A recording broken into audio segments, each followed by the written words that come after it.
பொன்னின்னு ஒரு பொண்ணு ஆத்துல குளிச்சுட்டு இருக்கும்போது அங்க நீந்தி வந்த ஒரு பையன் அவ தோள்பட்டையில கைய வைக்கிறான். ஓங்கி அரைஞ்சிட்டா பொன்னி. அடி வாங்கின இந்த பையன் பொன்னிக்கு அத்தை பையன் தான்.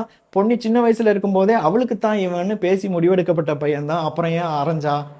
சக்தின்னு ஒரு பையன் இருக்கான். அவனுக்கு கண்ணே தெரியாது. அவனை தவிர பொன்னிக்கு வேற எவனும் கண்ணுக்கு தெரியாது. அதனாலதான் அடிச்சிட்டா. அந்த அத்தை பையன் சிங்கப்பூர்ல இருந்து வந்தவன், நிறைய சொத்துலாம் இருக்கு அவன்கிட்ட. ஆனா இந்த சக்திக்கு தங்கறதுக்கு வீடு கூட கிடையாது. கோயில்ல தான் இருப்பான்.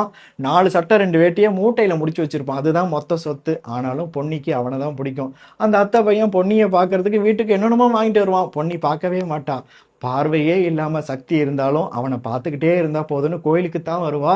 ஏன்னா சக்தி ரொம்ப அழகா பாடுவான். அந்த பாட்டுக்கு ராகத்தை இந்த பொன்னி தன்னோட கொலுசுல இருந்தே கொடுத்துக்கிட்டு இருப்பா. சக்தி நினைப்பான், ஒருவேளை நம்ம ரசிகையா இருப்பாளோ அப்படின்னு. சக்தியோட எல்லா ட்ரெஸ்ஸையும் துவைச்சு காய வைப்பா. அப்ப நினைப்பான், குருவுக்கு தொண்டு செய்யற மாதிரி செய்யறா போல இருக்குன்னு.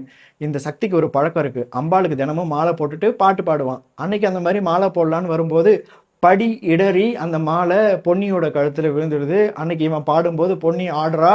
ஒரு கொலுசு கண்டு விழுந்துருது. அன்னைக்கு ராத்திரி அந்த கொலுசை சக்தி கையில வச்சுக்கிட்டு அவன் நினைப்புலயே உட்காந்துருக்கான். அங்க பொன்னி இவன் போட்ட மாலையை கையில பிடிச்சிக்கிட்டு இவன் நினைப்புலயே அவன் அங்க படுத்திருக்கா. திடீர்னு ஞாபகம் வந்துருச்சு, ஐயோ கொலுசு ஒண்ணு காணுமேன்னு ஓடி வரா.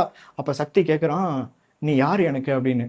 அவன் சொல்றான், அம்பாளுக்கு போட்ட மாலையை நீங்க என் கழுத்துல மாத்தி போட்டீங்க அப்படின்னா நான் யாரு உங்களுக்கு அப்படின்னு சொல்லி கேட்குறா. அவனுக்கு புரிஞ்சிருச்சு.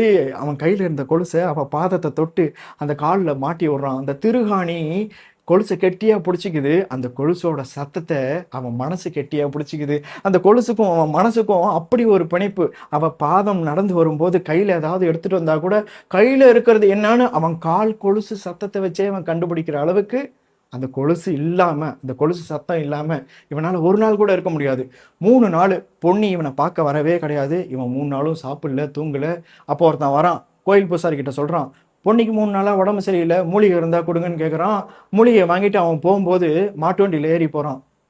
இவனுக்கு கண்ணு தெரியாதுல்ல. இவன் போய் மாட்டு வண்டியை கெட்டியா பிடிச்சிக்கிட்டான். ஒரு நாய்க்குட்டி மாதிரி அந்த மாட்டு வண்டியை பிடிச்சிக்கிட்டே பொன்னி வீட்டுக்கு போய் பாட்டு பாடுறான்.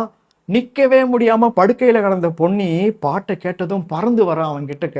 அவன் சொல்றான், பொன்னி நான் சாப்பிடாம கூட இருந்துருவேன், உன் கொலுசு சத்தம் கேட்காம என்னால இருக்க முடியல அப்படின்னு. அப்ப பொன்னியோட அம்மா பாத்துடுறாங்க, வந்து கேக்குறாங்க, திருமுகம் வந்து பழகுமோ, அறிமுகம் செய்து விலகுமோ, விழிகளில் துளிகள் வடியுமோ, அது சுடுவதை தாங்க முடியுமோ.